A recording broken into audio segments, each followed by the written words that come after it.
Bonito gumawa. Kaya ako rin kaya.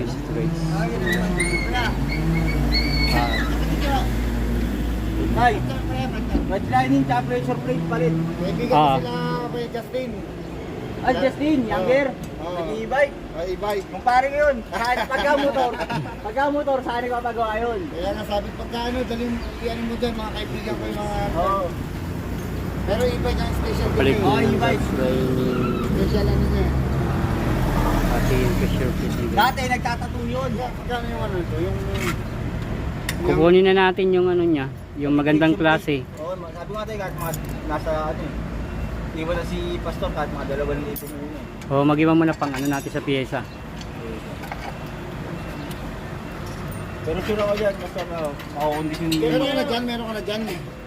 Kukunin natin yung ano, wala ko diyang ano, mas kukunin natin yung magandang klase. Yung takasago.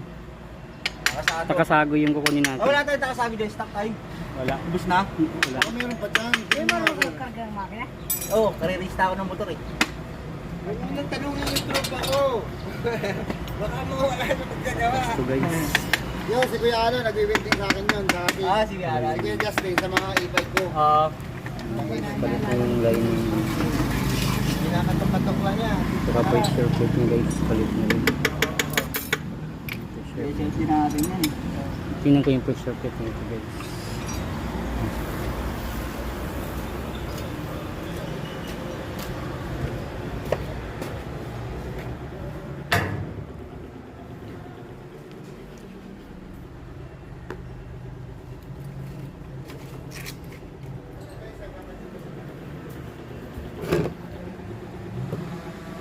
Ayun ba?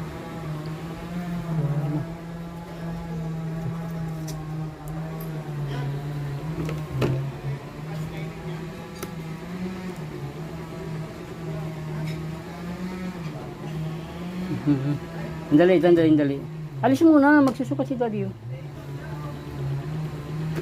Ito guys, natin yung... Ay, nako.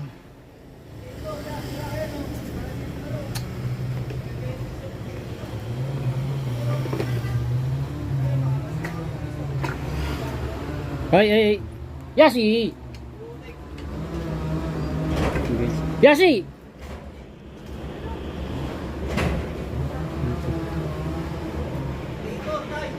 Ha?